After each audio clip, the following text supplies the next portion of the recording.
హైదరాబాద్ లో నేడు బీజేపీ నాయకులు ధర్నా నిర్వహించనున్నారు. ఫోన్ ట్యాపింగ్ వ్యవహారంపై తెలంగాణ రాష్ట్ర ప్రభుత్వం సమగ్ర దర్యాప్తు జరిపించాలని డిమాండ్ చేస్తున్నారు. బీజేపీ రాష్ట్ర శాఖ ఇవాళ హైదరాబాద్ లోని ఇందిరా పార్క్, ధర్నా చౌక్ వద్ద ధర్నా నిర్వహించనున్నారు. ఈ కార్యక్రమంలో బీజేపీ పార్లమెంట్ సభ్యులు లక్ష్మణ్, బీజేపీ శాసనసభ్యులు, శాసన మండలి సభ్యులు, పార్లమెంట్ సభ్యులు, బీజేపీ సీనియర్ నాయకులు పాల్గొంటారు.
హైదరాబాద్ లో నేడు బీజేపీ నాయకులు ధర్నా నిర్వహించనున్నారు. ఫోన్ ట్యాపింగ్ వ్యవహారంపై తెలంగాణ రాష్ట్ర ప్రభుత్వం సమగ్ర దర్యాప్తు జరిపించాలని డిమాండ్ చేస్తున్నారు. మరింత సమాచారం మా ప్రతినిధి శ్రీనివాస్ అందిస్తారు. శ్రీనివాస్, ఓవైపు తెలంగాణ రాజముద్ర గేయానికి సంబంధించి రగడ జరుగుతూ ఉంటే బీజేపీ మాత్రం ఈ ధర్నా చౌక్ వద్ద ఈ ఫోన్ ట్యాపింగ్ వ్యవహారం నుంచి ధర్నా చేయనుందని తెలుస్తోంది. మరి ఏంటి, ఏదైనా డైవర్ట్ చేయడానికి ఇలా జరుగుతోందా? వివరాలు ఏంటి? Good morning Santoshi. ఈరోజు బీజేపీ నేతలు ఏదైతే ఇందిరా పార్క్ వద్ద ధర్నా చౌక్ దగ్గర ఆందోళన కార్యక్రమం చేపట్టారు. ఫోన్ ట్యాపింగ్ వ్యవహారంలో తెలంగాణ ప్రభుత్వం ఏదైతే అలసత్వం వహిస్తుంది, అసలైన దోషుల్ని పట్టుకోవడానికి ముఖ్యమంత్రి రేవంత్ రెడ్డి కూడా కేసుని పక్కదో పట్టిస్తున్నారు. అయితే ఈ విషయంలో ఖచ్చితంగా అసలు ఈ ఫోన్ ట్యాపింగ్ వ్యవహారంలో అసలైన దోషుల్ని పట్టుకొని వెంటనే వాళ్ళని కఠినంగా శిక్షించాలంటూ కూడా బీజేపీ ఆరోపిస్తుంది. ఈ నేపథ్యంలో కూడా దీనికి సంబంధించి ధర్నా చౌక్ వద్ద ధర్నా చేపట్టారు. అయితే ఈ ధర్నా కార్యక్రమంలో బీజేపీ ఓబీసీ జాతీయ మోర్చా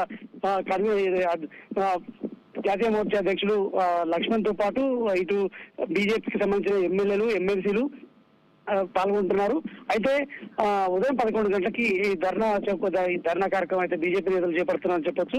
ప్రధానంగా ఈ కాంగ్రెస్ ప్రభుత్వం ఏర్పడ్డాక గత బీఆర్ఎస్ ప్రభుత్వంలోని జరిగినటువంటి ఈ ఫోన్ ట్యాపింగ్ వ్యవహారానికి సంబంధించి కూడా ఒక్కొక్కటి బయటకు వస్తున్న పరిస్థితుంది. అయితే ఈ నేపథ్యంలో కూడా కాంగ్రెస్ ప్రభుత్వం దీనికి సంబంధించి ఏదైతే దీన్ని కేసు నీరుగార్చడానికి చూస్తుంది, కేవలం టీఆర్ఎస్ నేతల్ని కాపాడడం కోసం కూడా ప్రయత్నం చేస్తుందంటూ కూడా బీజేపీ ఆరోపిస్తుంది. సో ఖచ్చితంగా ఇటీవల కాలంలో కూడా ఏదైతే ఈ భుజంగరావు కావచ్చు, అదేవిధంగా ప్రదీప్ రావు, అదేవిధంగా ఇటు రాధాకిషన్ రావు ఏదైతే పోలీస్ ఆఫీసర్లు ఉన్నారో ఇలా ఇంటరాగేషన్ లో ఏదైతే బిఎల్ సంతోష్, బీజేపీ నేత బిఎల్ సంతోష్ వ్యవహారం కూడా బయటకు వచ్చింది. అదేవిధంగా బిఎల్ సంతోష్ ని అరెస్ట్ చేయడానికి కూడా ప్రత్యేకంగా చాపర్ లో కేరళ కూడా వెళ్లారంటూ కూడా ఆఫీసర్ ఎవరైతే భుజంగరావు చెప్పిన పరిస్థితి. సో ఈ నేపథ్యంలో కూడా ఖచ్చితంగా మరి ఈ వ్యవహారాన్ని ఎవరు నడిపించారు, ఈ ఫోన్ ట్యాపింగ్ వ్యవహారం అది ఎవరు దీనికి కారకులు, ఖచ్చితంగా వాళ్ళు ఎవరు బయట పెట్టాలి, ఖచ్చితంగా వాళ్ళని శిక్షించాలని కూడా బీజేపీ ఈ రోజు ధర్నా చేపడుతుంది. దీనికి సంబంధించి కూడా ఈ ధర్నాకి సంబంధించి కూడా ఇప్పటికీ అక్కడ అంటే 10:30కు అక్కడ చేరుకొని 11 గంటలకి ధర్నా చేపడతారని చెప్పొచ్చు. Santoshi. Right Srinivas, thank you.